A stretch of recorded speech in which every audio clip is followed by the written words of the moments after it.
당신이 없는 집은 조용합니다. 하지만 제 마음은 복잡하기만 했어요. 남편 박성태가 갑작스럽게 심장마비로 세상을 떠난 지 이제 막 일주일이 지났습니다. 67년을 살면서 이렇게 정신없이 바쁜 시간을 보낸 적이 없었던 것 같아요. 장례식 준비부터 시작해서 조문객 응대, 그리고 각종 서류 정리까지 슬퍼할 틈도 없이 그저 하루하루를 버텨냈습니다. 아들 민준이와 며느리가 도와주긴 했지만 대부분의 일은 제가 해야 했어요. 40년 넘게 함께 산 남편의 흔적들을 정리하는 일이 이렇게 힘들 줄은 몰랐습니다. 옷장을 열 때마다, 서재의 책장을 정리할 때마다, 그 사람의 냄새가 배어있는 물건들을 만질 때마다 가슴 한쪽이 무너지는 것 같았어요. 그날도 그랬습니다. 남편의 서재를 정리하던 중이었어요. 책상 서랍을 하나씩 열어보니 온갖 잡동사니들이 나왔습니다. 오래된 볼펜들, 녹슨 클립들, 영수증 뭉치들. 그러다 제일 아래 서랍, 제일 깊숙한 곳에서 낡은 가죽 수첩 하나가 손에 잡혔습니다. 처음엔 대수롭지 않게 생각했어요. 업무 수첩이겠거니 했죠. 하지만 몇 장을 넘기자 이상한 느낌이 들기 시작했습니다. 익숙하지 않은 이름들, 주소들, 그리고 반복적으로 등장하는 일정들. 김선아 생일 선물, 선아와 저녁, 준호 학교 입학식, 김선아, 준호. 저는 그 이름들을 한 번도 들어본 적이 없었습니다. 남편의 회사 동료일까요? 아니면 친척? 하지만 40년을 함께 살면서 한 번도 들어보지 못한 이름이라니. 수첩을 더 넘겨봤습니다. 2005년부터 시작된 기록들이 빼곡했어요. 거의 20년 동안의 일정이 적혀 있었습니다. 그리고 그 속에서 김선아라는 이름은 일주일에 한두 번씩은 꼭 등장했어요. 그 순간 제 마음속 어딘가가 서늘해졌습니다. 손이 떨렸어요. 무슨 예감 같은 게 가슴을 짓눌렀습니다. 하지만 그때까지만 해도 저는 제가 뭘 놓치고 있었는지 정확히 몰랐어요. 아니, 알고 싶지 않았는지도 모르겠습니다. 그날 밤 잠을 이룰 수 없었습니다. 침대에 누워서도 계속 그 수첩의 내용이 머릿속을 맴돌았어요. 옆자리가 텅 비어 있다는 게 새삼 실감 났습니다. 평생 누워있던 그 자리가 이제는 영영 비어 있을 거라는 생각에 눈물이 났어요. 그런데 동시에 이상한 분노도 올라왔습니다. 김선아는 대체 누구인가요? 왜 제가 모르는 이름이 남편의 수첩에 20년 동안이나 반복되고 있는 건가요? 며칠 동안 머릿속을 떠나지 않았습니다. 김선아. 그 이름이 꿈에도 나왔어요. 아침에 눈을 뜨면 제일 먼저 그 수첩을 펼쳐보곤 했습니다.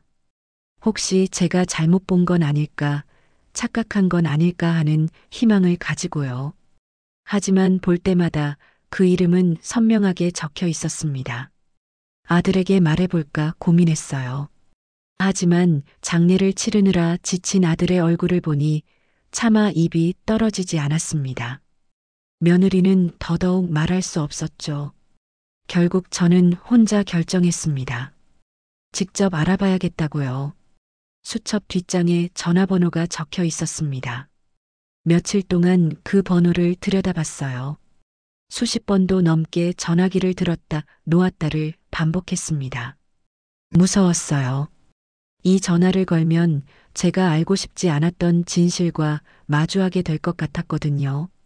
40년 넘게 믿어왔던 제 결혼 생활이 흔들릴지도 모른다는 두려움이 있었습니다. 하지만 모르고 사는 것보다는 알고 싶었어요. 이미 남편은 떠났고 진실을 마주할 용기라도 내야 할 것 같았습니다. 그렇게 일주일을 고민하다가 어느 화요일 오후였습니다. 집에 혼자 있는 시간, 저는 떨리는 손으로 전화를 걸었습니다. 신호음이 3번 울렸어요. 그리고 전화가 연결됐습니다. 여보세요? 여자의 목소리였습니다. 나이는 저와 비슷하거나 조금 어린 것 같았어요. 목소리는 침착했고 낯설게도 정겨웠습니다. 마치 오랜 친구의 목소리 같았죠. 저는 한참을 말을 잇지 못했습니다. 여보세요? 누구세요? 그녀가 다시 물었을 때 저는 간신히 입을 열었습니다. 저, 혹시 김선아 씨 맞으신가요? 네, 맞는데요. 누구시죠? 저는 박성태 씨. 말을 끝까지 하지 못했는데 그녀가 먼저 물었습니다. 혹시 박성태 씨 가족분이신가요? 그 순간 제 손이 덜덜 떨렸습니다. 온몸에 소름이 돋았어요. 어떻게 이 사람이 남편의 이름을 알고 있을까요? 그것도 이렇게 자연스럽게요? 네. 저는 부인입니다.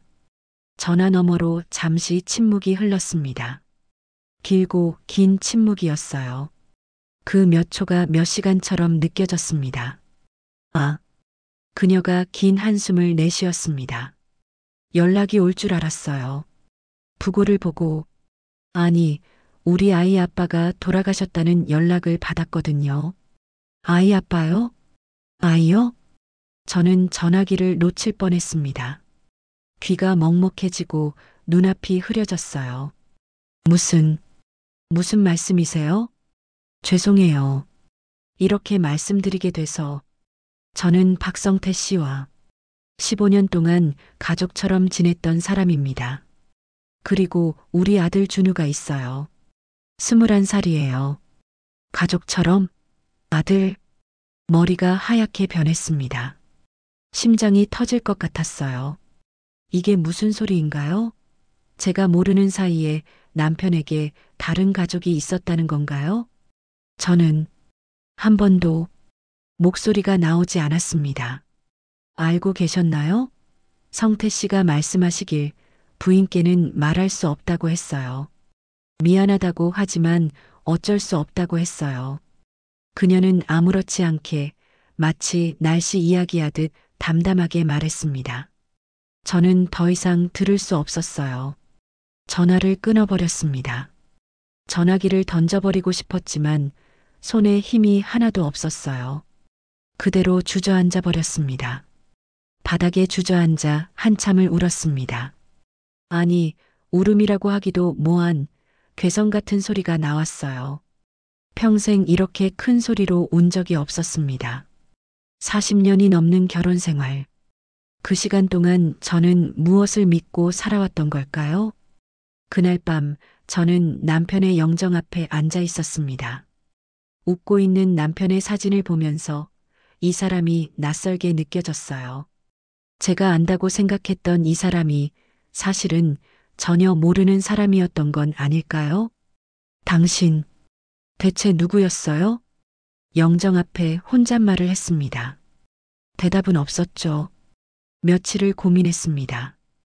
혼자 사귀기엔 너무 큰 충격이었어요. 결국 저는 아들에게 말하기로 했습니다. 일요일 저녁 아들 부부가 집에 왔을 때였어요. 저녁을 먹고 난 후 거실에서 차를 마시고 있을 때 조심스럽게 꺼냈습니다. 민준아, 엄마가 할 말이 있는데. 아들이 고개를 들었습니다. 며느리는 핸드폰을 보고 있었고요. 아버지 유품을 정리하다가 이상한 걸 발견했어. 저는 수첩을 꺼내서 보여줬습니다. 그리고 김선아와의 전화 통화 내용도 조심스럽게 말했어요.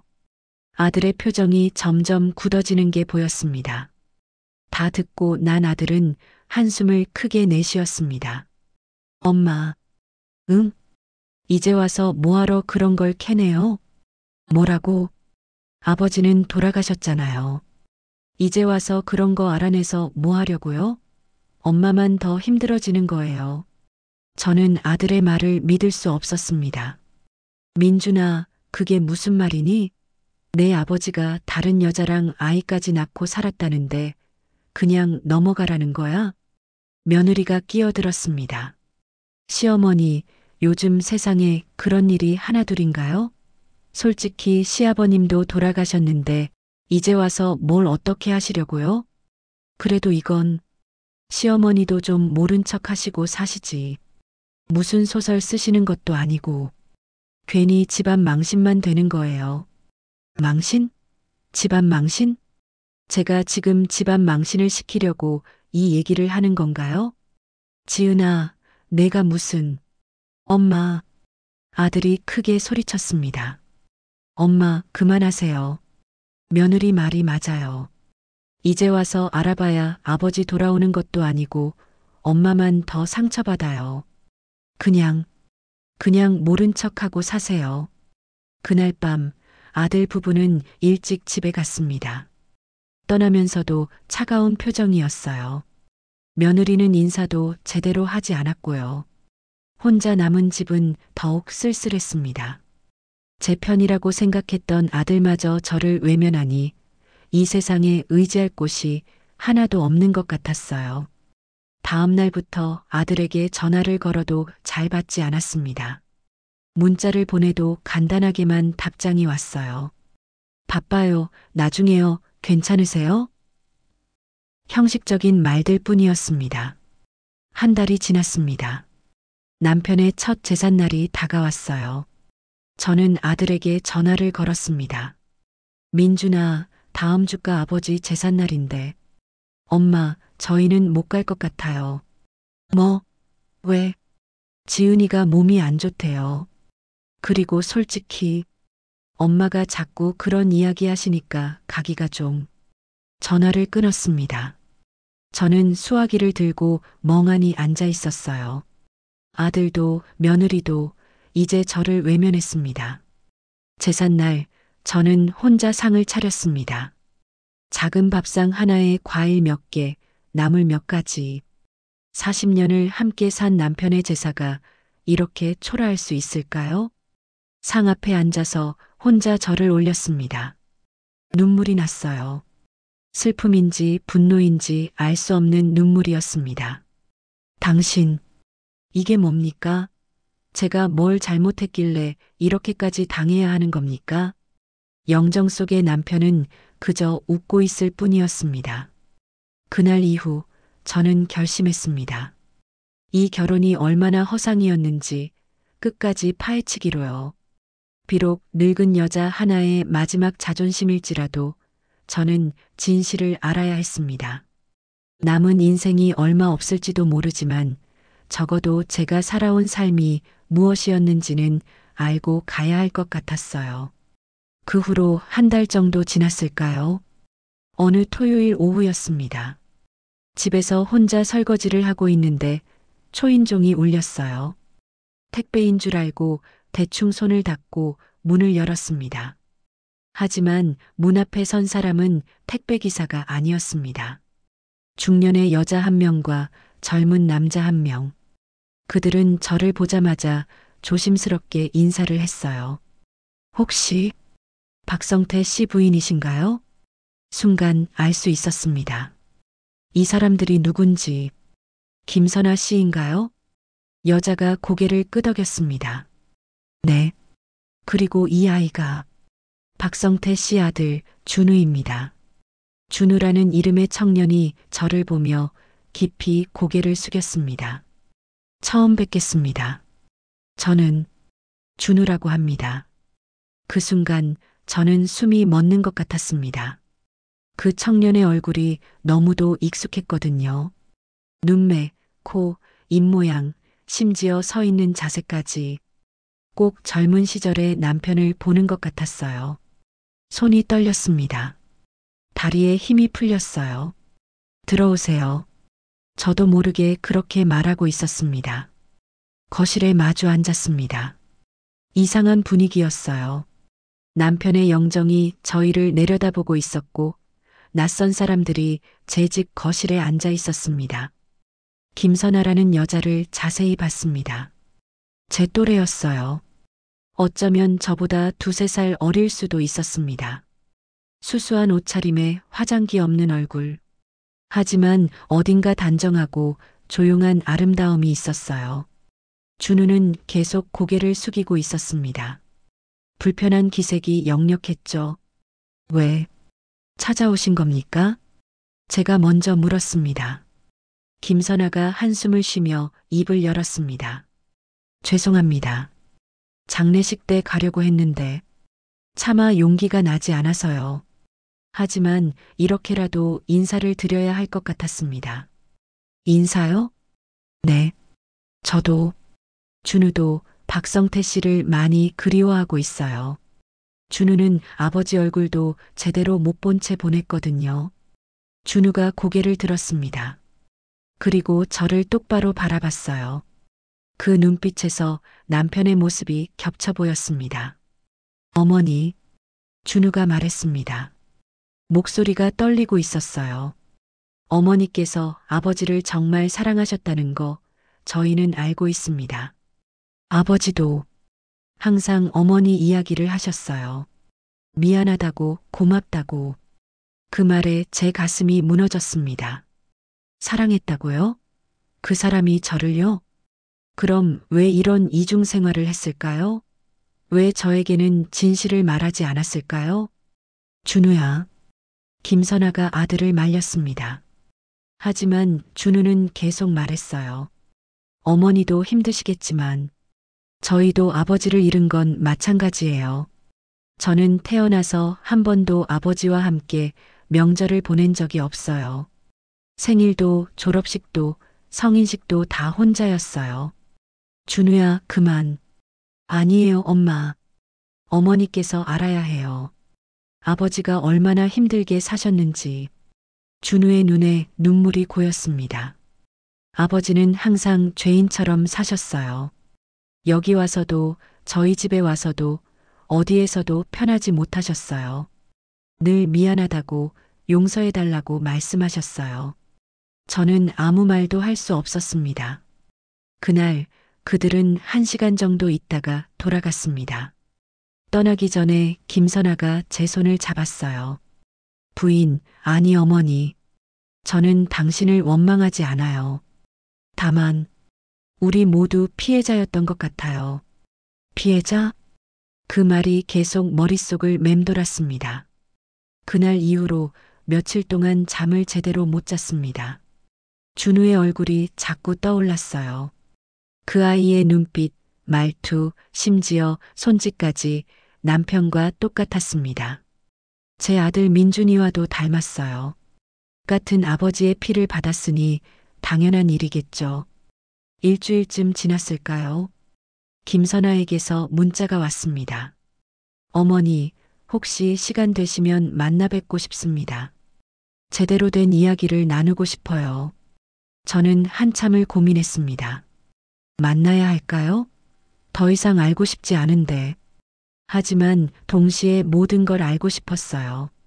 결국 저는 답장을 보냈습니다. 좋습니다. 만나죠. 며칠 후 저희는 집 근처 조용한 찻집에서 만났습니다. 오후 2시 손님이 별로 없는 시간이었어요. 마주 앉자마자 김선아가 입을 열었습니다. 어머니, 제가 오늘 모든 걸 말씀드리려고 해요. 어머니가 알고 싶어 하시는 것들 말씀하세요. 김선아는 천천히 조심스럽게 이야기를 시작했습니다. 2005년이었어요. 제가 박성태 씨를 처음 만난 게 그때 저는 남편을 교통사고로 잃고 혼자 아이를 키우고 있었어요. 딸아이가 하나 있었죠. 딸이요? 네. 전 남편과의 사이에서 낳은 아이예요. 그 아이는 지금 결혼해서 부산에 살고 있어요. 김선아가 잠시 말을 멈추고 물을 한 모금 마셨습니다. 성태 씨는 그때 회사 일로 우리 동네에 자주 오셨어요. 그러다 우연히 알게 됐죠. 처음엔 그냥 아는 사람 정도였어요. 가끔 인사하고 길에서 마주치면 얘기하고. 그런데 그해 겨울 어머니께서 크게 아프셔서 병원에 입원하셨잖아요. 순간 저는 숨이 멎었습니다. 그때 제가 담낭염으로 1달 넘게 입원했던 때가 생각났어요. 2005년 12월이었습니다. 성태 씨가 많이 힘들어 하셨어요. 병원과 집을 오가면서 지쳐 계셨죠. 그때 제가 식사를 한번 대접했어요. 그냥 힘든 사람을 위로해주고 싶었던 거예요. 김선아의 눈이 붉어졌습니다. 그게 시작이었어요. 그 후로 자주 만나게 됐고, 어느새 서로에게 의지하게 됐어요. 성태 씨는 저한테 말했어요. 어머니와의 결혼 생활이 행복하지만 어딘가 채워지지 않는 부분이 있다고. 무슨 소리예요? 제 목소리가 떨렸습니다. 어머니는 완벽한 아내셨대요. 집안일도 잘하시고 아들도 잘 키우시고 시부모님도 잘 모시고. 하지만 성태 씨는 자신이 어머니에게 남편이 아니라 의무 같은 존재라고 느꼈대요. 그게 무슨. 성태 씨는 항상 말했어요. 어머니는 자기를 사랑하는 게 아니라 남편이라는 역할을 하는 사람을 대하듯 했다고요. 저는 숨이 막혔습니다. 그건 아니에요. 저는 그 사람을. 하지만 말을 잇지 못했습니다. 정말 그랬을까요? 저는 정말 남편을 사랑했을까요? 아니면 그저 아내라는 역할을 충실히 했던 걸까요? 김선아가 계속 말했습니다. 2006년 봄에 준우를 임신했어요. 성태 씨는 처음엔 놀라워했지만 곧 기뻐했어요. 그리고 책임지겠다고 했죠. 하지만 어머니와는 헤어질 수 없다고도 했어요. 왜요? 왜 그랬어요? 민준이 때문이었대요. 아들이 대학 들어가기 전이었잖아요. 성태 씨는 아들의 인생을 망치고 싶지 않다고 했어요. 그리고 김선아가 잠시 멈췄습니다. 어머니를 상처 주고 싶지 않다고도 했어요. 어머니가 평생 자신을 위해 희생했는데 배신할 수 없다고. 배신할 수 없다고요? 하지만 이미 배신한 거 아닌가요? 그래서 우리는 이상한 관계로 20년을 살았어요. 성태 씨는 일주일에 서너 번은 저희 집에 왔어요. 주말이면 꼭 왔고요. 준우가 태어난 후엔 더 자주 왔죠. 그럼 우리 집에 있을 때는요? 어머니 생각을 했대요. 늘 미안하다고 죄인 같다고 했어요. 준우한테도 말했대요. 절대 어머니를 원망하지 말라고. 어머니는 아무 잘못이 없다고. 저는 더 이상 듣고 싶지 않았습니다. 하지만 김선아의 말은 계속됐어요. 성태 씨는 두 집에서 모두 행복하지 못했어요. 여기서도 저희 집에서도 늘 한쪽을 생각하며 미안해했죠. 저는 그런 성태 씨가 안쓰러웠어요. 그럼 저는요? 저는 뭡니까? 제 목소리가 커졌습니다. 저는 아무것도 모르고 평생을 살았어요. 남편을 믿고 가정을 지키고 그게 제 인생의 전부였어요. 그런데 그 사람은 다른 곳에서 다른 가족과 살고 있었다고요? 죄송합니다. 죄송하다고 해서 되는 일인가요? 제 인생은 뭡니까? 저는 뭔가요? 찻집 안이 조용해졌습니다. 다른 손님들이 저희를 쳐다봤어요. 하지만 신경 쓰지 않았습니다. 김선아가 울고 있었습니다. 어머니, 저도 평생 죄인처럼 살았어요. 다른 사람의 남편을 빼앗았다는 죄책감에요. 준우도 평생 숨어 살았어요.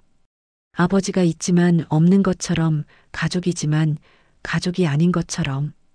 그럼 왜 헤어지지 않았어요? 사랑했으니까요. 김선아가 고개를 들고 저를 똑바로 봤습니다. 저는 성태 씨를 진심으로 사랑했어요. 그 사람도 저를 사랑했고요. 하지만 동시에 어머니에 대한 책임감도 있었어요.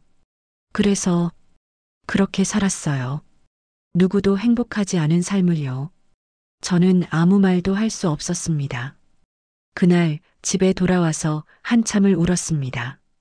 분노도 슬픔도 억울함도 모두 뒤섞인 눈물이었어요. 그날 이후로 일주일 동안 침대에서 일어나지 못했습니다. 몸이 아픈 건 아니었어요. 그냥 살고 싶지 않았습니다. 밥도 먹기 싫고 물도 마시기 싫었어요. 그저 이대로 사라지고 싶었습니다. 아들이 전화를 걸어왔지만 받지 않았어요. 받아봤자 뭐 하겠어요. 또 모른 척 하라고 하겠죠. 어느 날 밤이었습니다. 잠이 오지 않아 거실로 나왔어요. 남편의 영정 앞에 앉았습니다. 그리고 남편의 서재로 들어갔습니다. 책상 서랍을 다시 열었어요. 그 수첩을 꺼냈습니다. 이번엔 처음부터 끝까지 천천히 읽었습니다. 2005년 12월 15일 선아와 첫 식사. 2006년 2월 14일 선아에게 꽃 선물. 2006년 5월 3일 선아 임신 확인. 2006년 11월 21일 준우 출생. 하나하나 읽다 보니 눈물이 났습니다. 그리고 계속 넘겼어요. 2010년 3월 2일 준우 초등학교 입학식. 2015년 2월 10일 준우 중학교 졸업식. 2020년 11월 5일 준우 성인식. 20년 동안의 기록이 빼곡했습니다.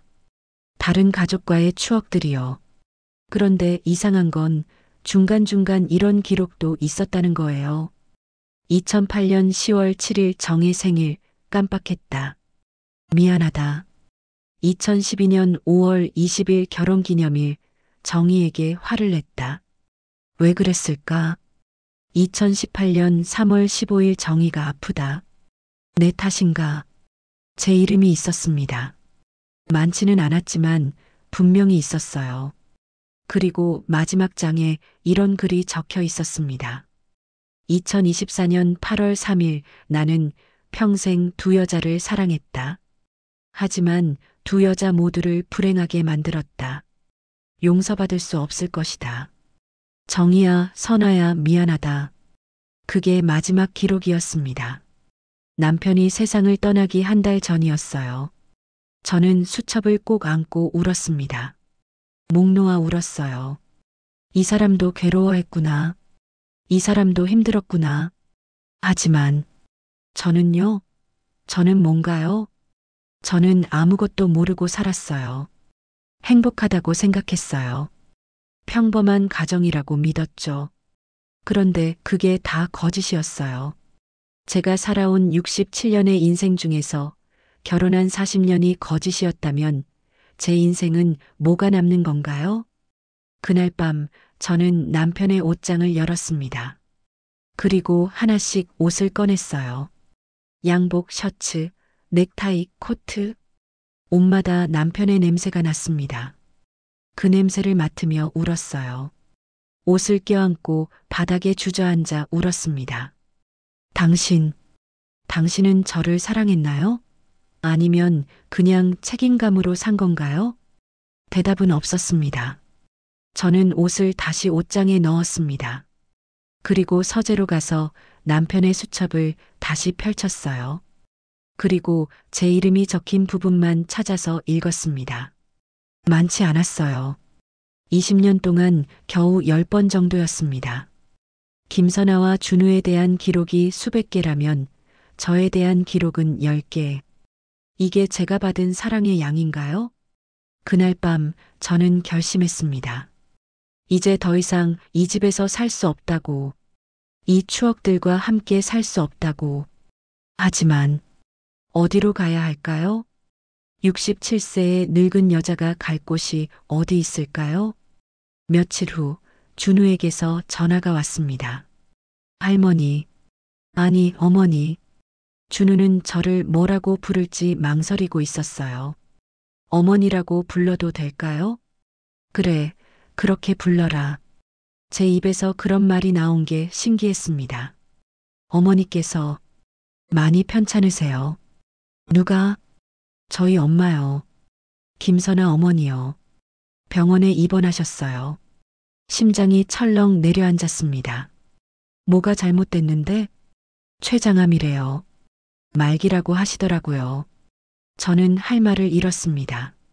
그래서 어머니를 한번 뵙고 싶어 하세요. 마지막으로 인사드리고 싶다고 하시네요. 내가 왜? 잘 모르겠어요. 하지만 어머니께서 계속 어머니 얘기를 하세요. 꼭 만나고 싶다고. 사흘 후 저는 병원을 찾았습니다. 서울 시내의 큰 병원이었어요. 준우가 병실 앞에서 저를 기다리고 있었습니다. 어머니 오셨어요. 감사합니다. 병실 문을 열고 들어갔습니다. 김선아는 창백한 얼굴로 누워 있었어요. 한 달 전에 봤을 때보다 훨씬 야위어 있었습니다. 저를 보자 김선아가 미소를 지었습니다. 어머니, 와주셔서 감사해요. 저는 침대 옆 의자에 앉았습니다. 많이 아프신가 봐요. 네. 이제 얼마 안 남았대요. 길어야 두어 달이래요. 담담한 목소리였습니다. 마치 남의 일처럼 말하고 있었어요. 준우, 밖에 좀 있어 줄래? 김선아가 아들을 내보냈습니다. 병실에 우리 둘만 남았어요. 김선아가 제 손을 잡았습니다. 뼈만 남은 차가운 손이었어요. 어머니, 제가 할 말이 있어요. 말씀하세요. 저는요, 당신을 이긴 적이 한 번도 없었어요. 무슨, 성태 씨는요, 늘 어머니 얘기만 했어요. 어머니가 오늘 뭘 하셨는지, 어떤 음식을 해주셨는지, 어떤 옷을 입으셨는지. 김선아의 눈에 눈물이 고였습니다. 준우 생일날에도 그랬어요. 케이크 앞에서 초 불 끄면서도 정희는 지금 뭐하고 있을까 하고 중얼거렸어요. 왜 그런 말을 제게. 어머니가 알아야 해요. 성태 씨가 어머니를 얼마나 사랑했는지. 저는 고개를 저었습니다. 사랑했다면 이런 일을 하지 않았겠죠. 아니에요. 김선아가 제 손을 더 꽉 쥐었습니다. 사랑했기 때문에 떠나지 못한 거예요. 어머니를 버릴 수 없었던 거예요. 저는 그저 위로였어요. 외로움을 달래는. 그럼 저는 뭔가요? 의무였나요? 아니에요. 어머니는 성태 씨의 집이었어요. 돌아갈 곳이었어요. 저는 그냥 잠시 쉬어가는 곳이었고요. 김선아가 기침을 했습니다. 심하게 기침하더니 피가 조금 묻어나왔어요. 괜찮으세요?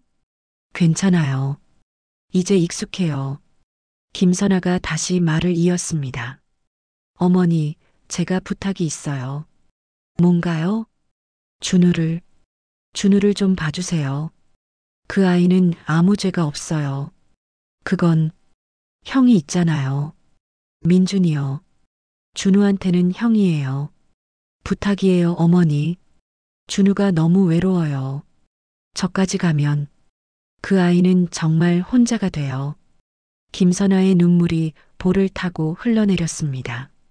저는 평생 준우한테 미안했어요. 아버지도 제대로 못 만나게 하고 숨어서 살게 하고. 그런데 이제 엄마까지 없으면 저는 아무 대답도 할 수 없었습니다. 김선아와 1시간쯤 더 이야기를 나눴습니다. 남편에 대한 이야기, 지난 20년에 대한 이야기, 그리고 후회에 대한 이야기. 떠나면서 김선아가 마지막으로 말했습니다. 어머니, 행복하세요.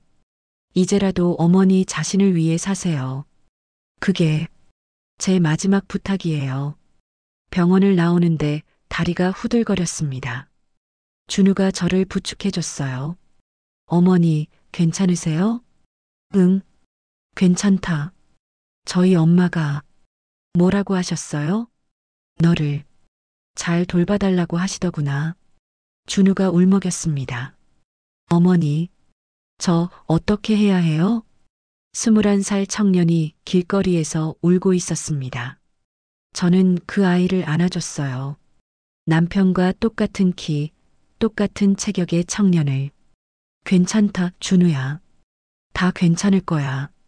그 순간 깨달았습니다. 이 아이도 피해자라는 걸. 이 아이도 평생 숨어 살았다는 걸. 이 아이도 외로웠다는 걸. 김선아는 그로부터 한 달 후에 세상을 떠났습니다. 장례식은 조용히 치러졌어요. 저도 참석했습니다. 조문객은 많지 않았어요.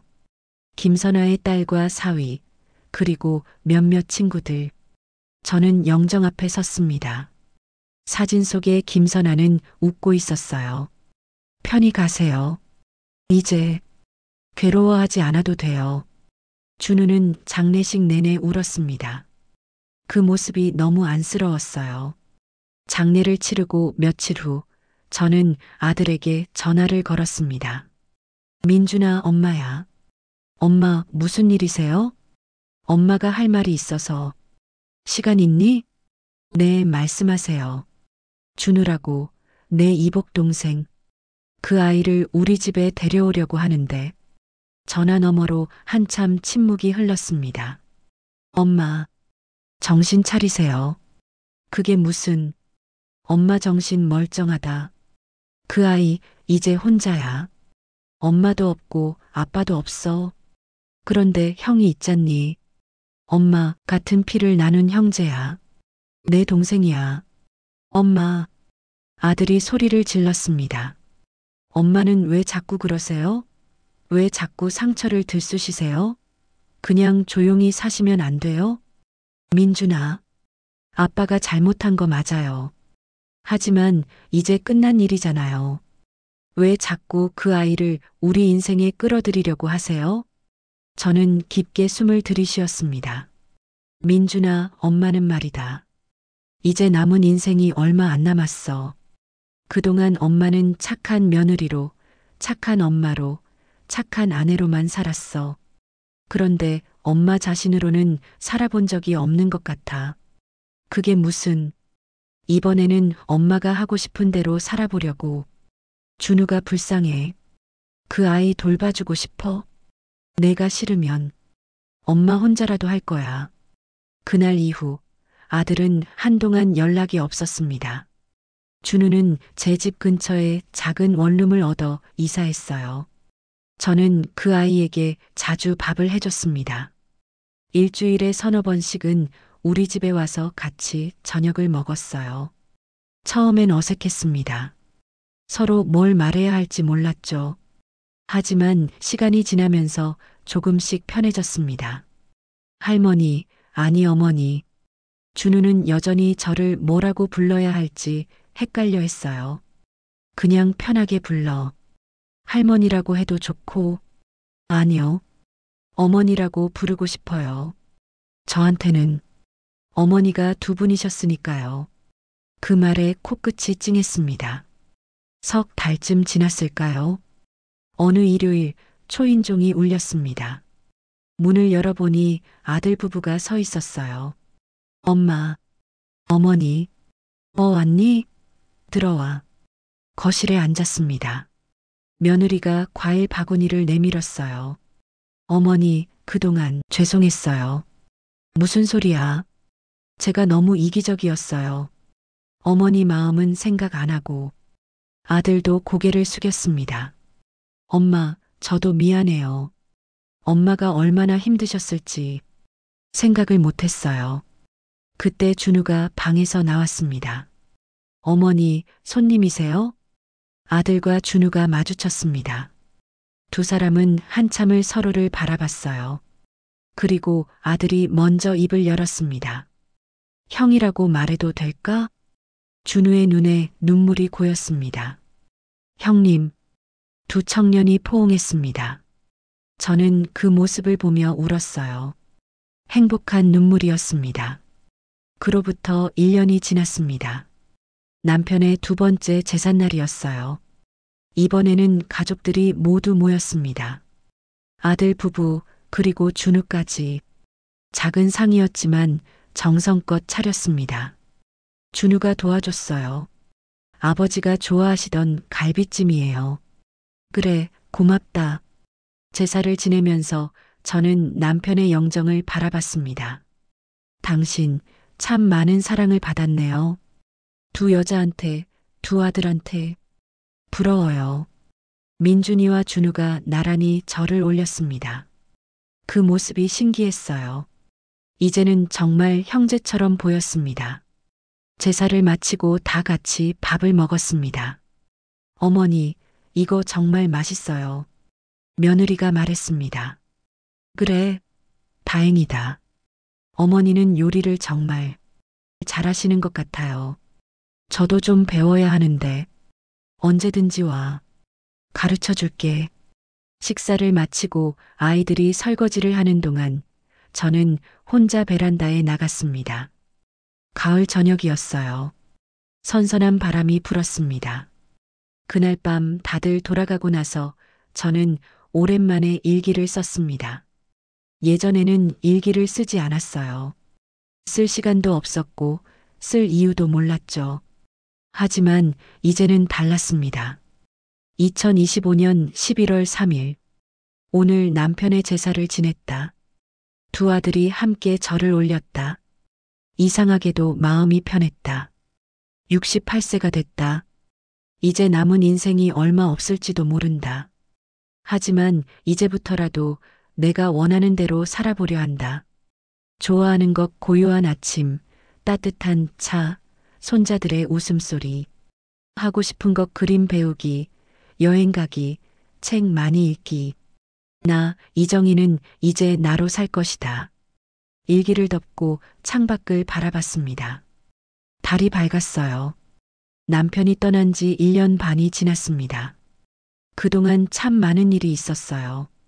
배신감도, 분노도, 슬픔도 느꼈습니다. 하지만 이제는 조금 다른 감정이 들었어요. 용서까지는 아니지만 이해하려는 마음. 남편도 괴로웠을 거예요. 두 여자 사이에서, 두 가정 사이에서 아무도 행복하지 못한 선택이었지만 그게 그 사람이 할 수 있는 최선이었을지도 모르겠어요. 저도 완벽한 아내는 아니었을 거예요. 사랑한다고 말한 적이 별로 없었고 남편을 그저 가장으로만 대했는지도 모릅니다. 그래도 저는 제가 드린 사랑이 진짜였다고 믿고 싶어요. 다음 주에는 준우와 함께 남편의 묘에 갈 예정입니다. 민준이는 바빠서 못 간대요. 괜찮아요. 준우와 단둘이 가는 것도 좋을 것 같습니다. 무덤 앞에서 남편에게 말해줄 거예요. 당신 때문에 힘들었지만 덕분에 저는 성장했어요. 이제 저는 저를 사랑하는 법을 배우고 있어요. 그리고 김선아에게도 말하고 싶어요. 함께 사랑한 사람 때문에 우리가 적이 될 필요는 없었어요. 이제는 알아요. 우리 모두 최선을 다했다는 걸.